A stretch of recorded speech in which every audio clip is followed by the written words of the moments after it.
Thank you for tuning in to Koppen with Comic. I'm Brian Koppen, and we're here with comic Caitlin Cook.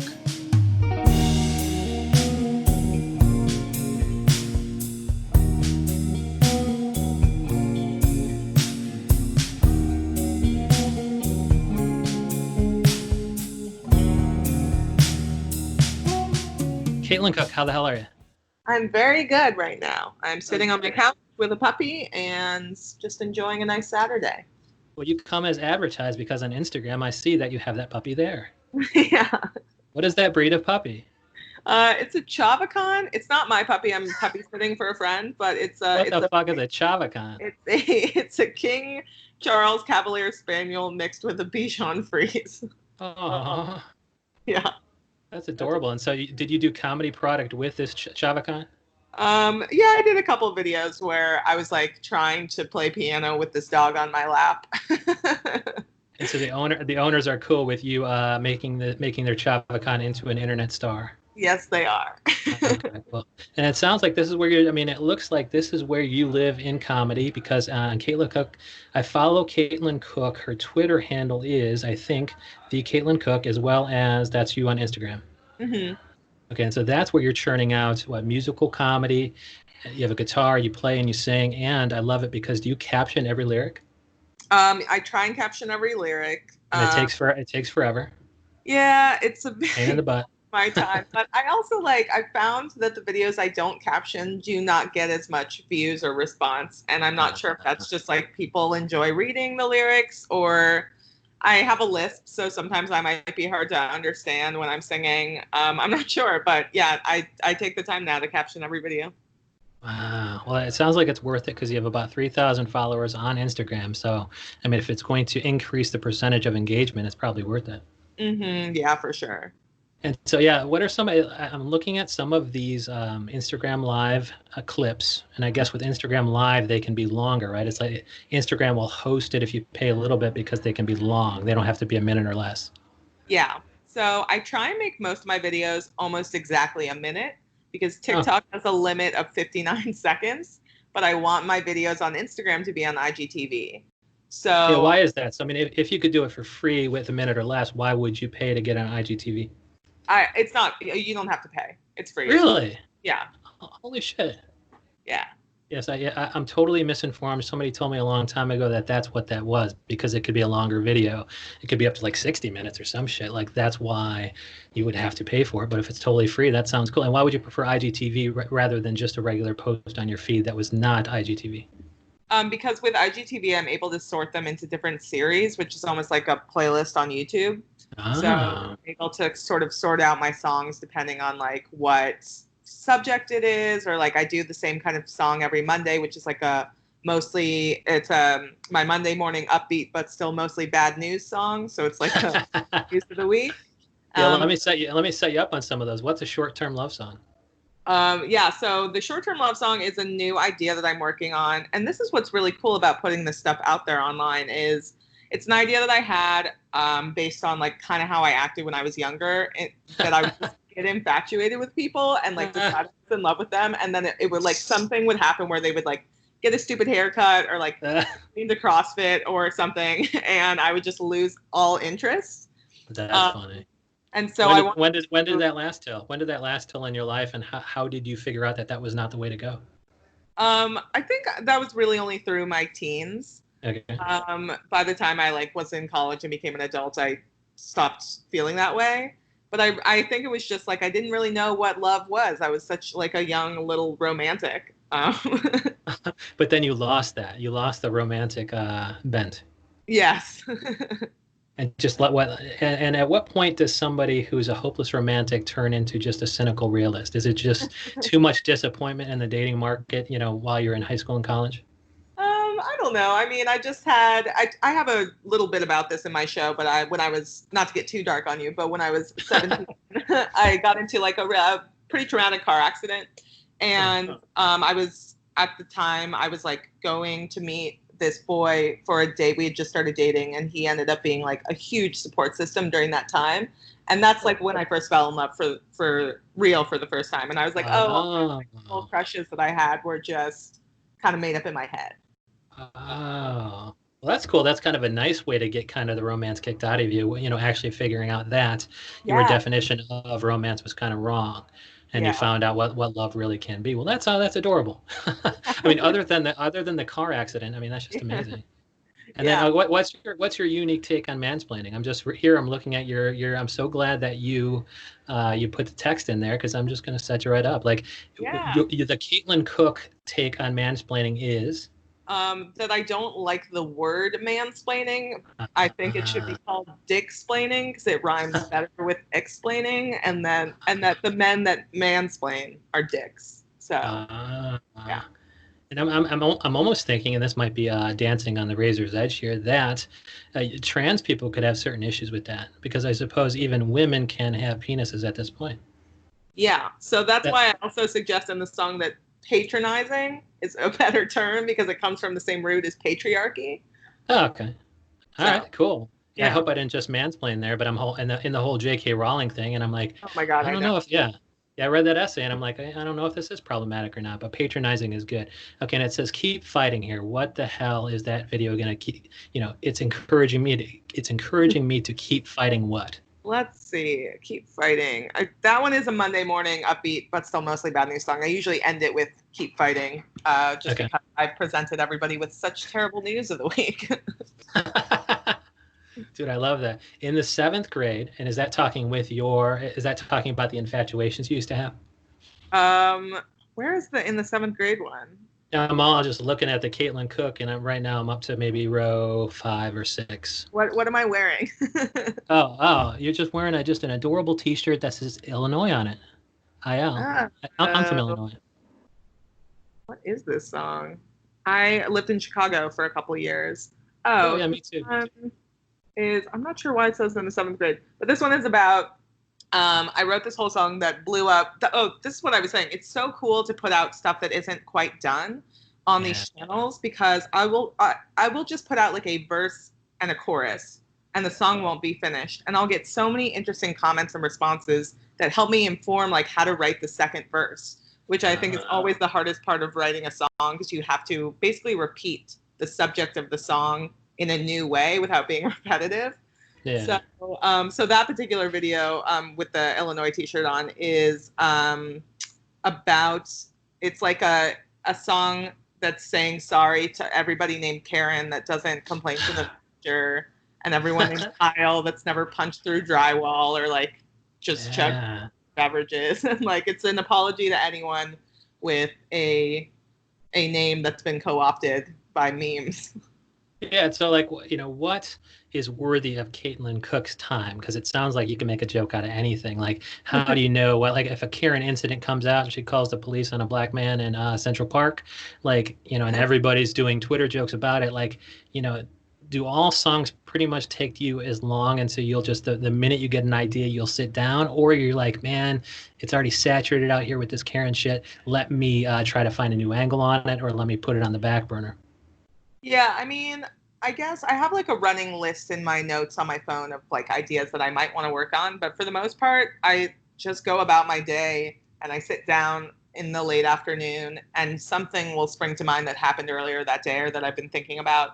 If it is something that's like been tweeted about nonstop or some hot topic, unless I have a hot take, I probably won't touch it Oh, just okay. because everyone else has already said their piece and I don't feel like I'm providing anything new to the conversation unless I have like an interesting angle. And so, what's your interesting angle on my favorite black comics? Oh, so this has And been who are your favorite? yeah. Do you actually get into your Mount Rushmore of favorite black comics? I get Which is into what they should do when they pull down the real Mount Rushmore. They they should put up four absolutely black comics. they absolutely should. So that's an interesting part of this quarantine is before I felt completely licensed to just write whatever funny shit that I wanted to because we were all stuck in quarantine and we were all going through the same thing. And since the civil rights movement has like really grown, I didn't like feel super funny at the beginning of this. Like I was really busy protesting and I just didn't feel like my little white voice needed to be joking about, people named Karen or whatever at that time.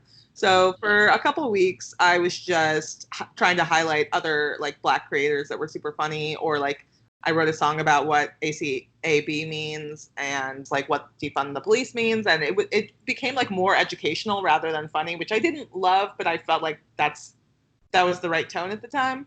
Okay. So I wrote a couple songs that were like, hey, I'm not feeling really funny right now, but here are some really funny Black people that you should absolutely go watch their specials or go look at their stuff. Oh, good. And then are you able to name any famous ones that I might know? Sure. Well, I just was at our friend Michael Che from SNL. He's hilarious, and he's been doing these outdoor shows in Long Island City where they draw chalk everywhere, so everyone is 6 feet apart, little chalk circles, and everybody wears masks. And so he's been doing that. So I wanted to like highlight his stuff. Plus, his special is like still really prevalent. It's called Matter. Yeah. Black Lives Matter. Michael Che Matters. Michael Che Matters. He's great. I also just highlighted a lot of Black female comics that I feel like just don't have enough recognition, which is like Joelle Nicole, Dulce Sloan, Janelle James. There's a ton in that song, but there's just some really funny Black creators that I feel like, and Black comics that don't get as much recognition as they should. Well, good. It's nice that you are kind of spotlighting them with your 3,000 followers. That's awesome. And what is The Boyfriend Bomb? The Boyfriend Bomb is a song about how tough it is as a woman if someone is hitting on you to let them know that you have a boyfriend. Because if it's up to you and they say, hey, and you say, I have a boyfriend, then you're a bitch. Yeah. And if you wait a while and talk to them until they sort of get more overt in their flirtation and then say I have a boyfriend, then they're like, oh, you wasted 2 minutes of my time. So how do you do that? I mean, like, what's in real life, what do you think is the graceful way to do that? You just have to. I must think, in real life, I would almost think you just have to work him into a sentence rather than coming out and saying I have a boyfriend. Just work him into your first couple sentences. In real life, like any topic that they're like, do you like? Oh, what are you drinking? Like, or anything. I'll just be like, oh yeah, me and my boyfriend like just went to that place, or like he introduced us to. I just bring him up because it's easier. Oh, good. Well, I love that, and it's so funny. It's totally on you guys. I mean, it's us men. We are truly entitled to either be snippy because you wasted 2 minutes, or to just be traumatized by your immediate rejection. So it's totally on you, and I'm glad you're figuring out a way to let us down easy. Yeah. And then bisexual women. Tell me about you have something that says and bisexual women. What is your what is a take on bisexual women that you're comfortable talking about here? Well, I consider myself pan, I guess, but bi is the more well-known term. So I'm trying to figure out what that particular song that I wrote about is. Or just what can you say about bisexual women that somebody like who has no experience with that needs to know? Well, my go-to joke that I particularly it's in one of the songs on my album as well as one of these videos, but I like to say that bisexual women should be called more or lesbians. Love it. Yeah. Love it. And where can they get your album? What's it called? It's called Zinger Songwriter. I haven't heard that before. That's amazing. Good job with that. That's it's totally innovative, and if it hasn't been done before now, it's just so cool that Caitlin Cook was the first there. Yeah, I mean, I was literally going to call it something dumb, like jokes on guitar or something, and then I woke up one morning and I was like, Zinger Songwriter, absolutely. But yeah, it's a fun album. It's back when we were still touring, so I basically was on this tour and recorded every single set. Which it was a bit of a fight to like get into the mixing booth and get like the direct audio and then get a recorder on stage to get the audience sound. But I recorded every set, and then I went through all my tracks, listened to all of them, which was painful. And then I basically it's 12 tracks on the album, and every track is from a different venue, different comedy club. And it's painful because I don't like how I did that joke. My timing was off. My voice was a little substandard. Yeah, I mean, no one likes to listen to themselves. Your voice doesn't really sound like yourself listening to it. I've gotten better at it now that I'm subtitling all my stuff every day. But yeah, sometimes you listen to yourself in hindsight and you're like, why did I phrase that way? Or like, what was this big pause? Or like, why am I speaking so fast? Yeah, did you also videotape it, or is it just audio? I did videotape one venue, so I haven't gone through it yet, but I want to go through that and put out a longer set on YouTube, I think. And that's going to give you another thing to be sensitive about. You're like, oh, I also don't like how I blinked my eyes there. Yeah, exactly. And where did you tour and what did you see on tour? Was there anything cool that went on? Oh, it was super fun. We went all over the place. Like my album has tracks from Cincinnati, Go Bananas, which is a great club. There's a track from Madison, Wisconsin, Comedy on Stage, which is a great club. I love Madison so much. There's a track from Chicago, the Lincoln Lodge, Under the Gun Theater. There's a track from Los Angeles, which is my hometown, the Lyric Hyperion. There's a track from Union Hall here in Brooklyn. There's a track in London at the Bill Murray. There might even be a track from New Orleans. Yeah, so we kind of went all over the country, and I just sort of gathered tracks and picked the best ones. But what city did you like the best on tour? Oh man, I mean, it's so hard to pick. And I've been to a lot of these cities multiple times. I don't know. It's hard now because we haven't toured in months, but I miss New Orleans a lot. I love New Orleans. That's where my partner is from. And is that who you typically tour with? Yes. His name is Sean Patton. He's also a stand-up comedian. Yeah.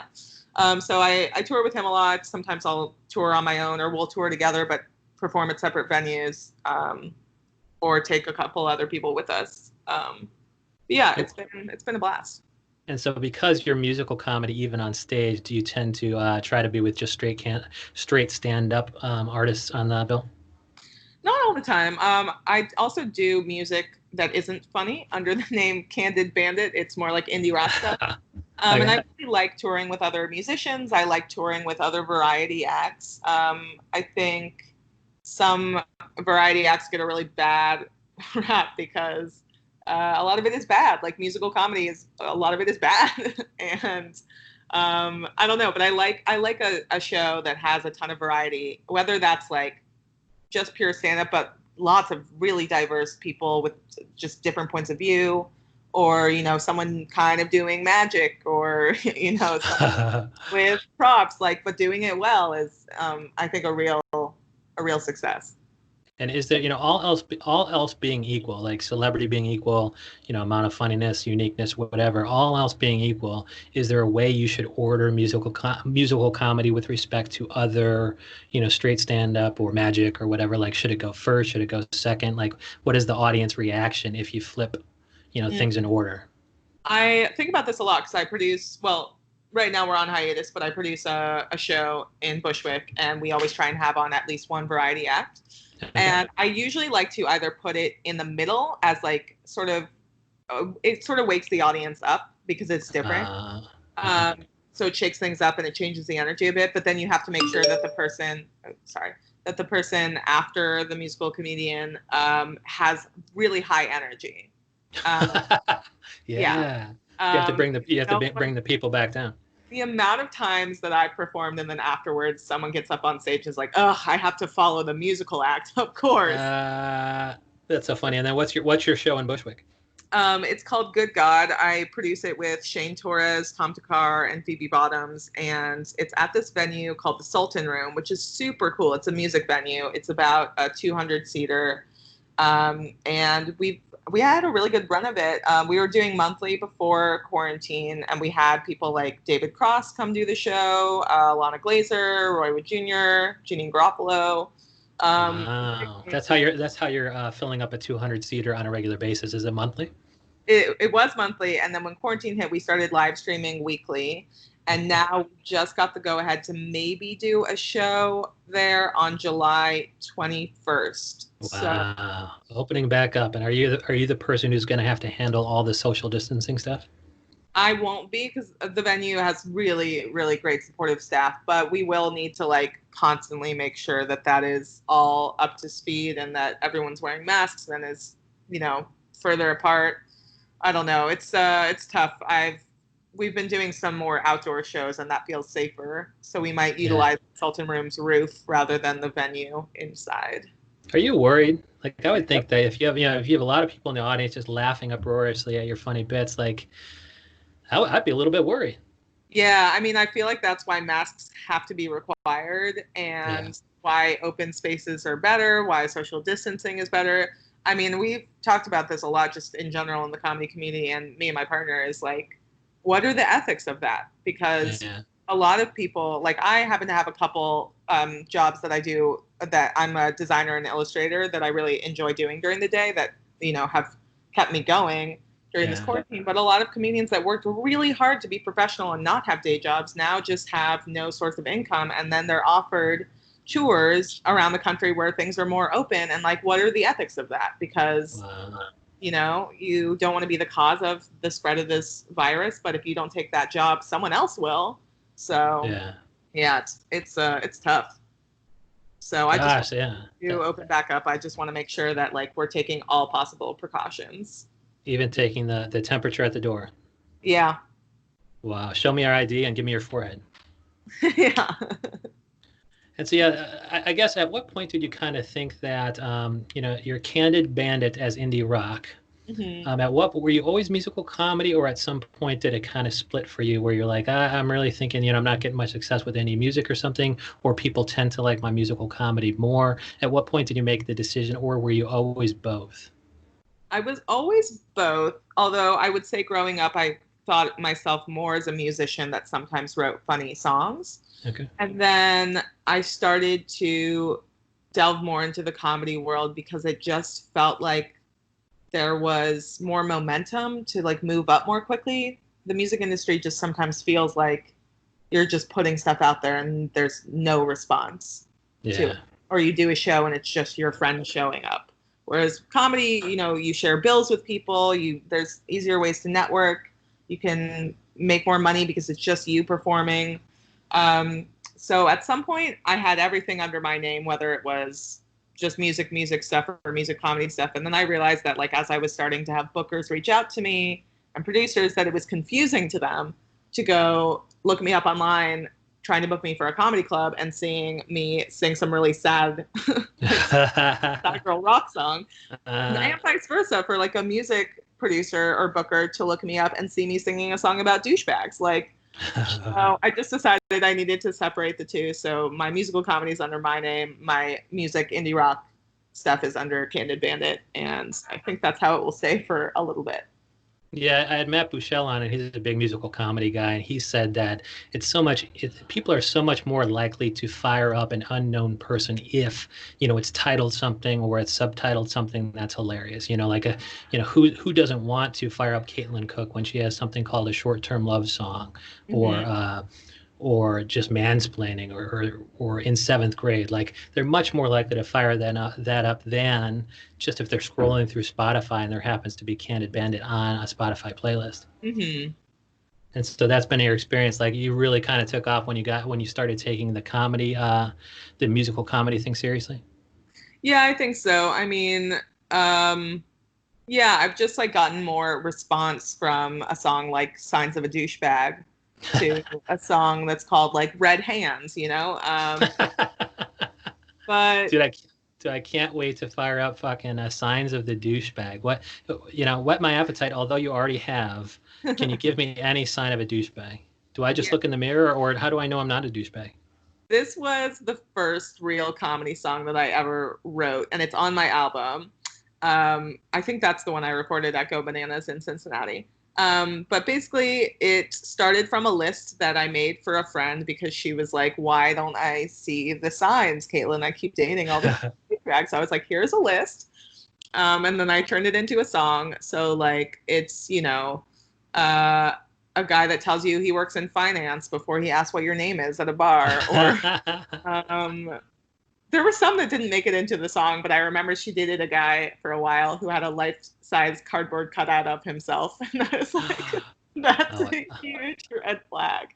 dude, I love that so much. Follow her across social platforms at the Caitlin Cook, and because Caitlin Cook is the only zinger songwriter out there. Yes, thank Caitlin, you. oh yeah, Caitlin Cook, thank you so much. Thank you. Have a great day.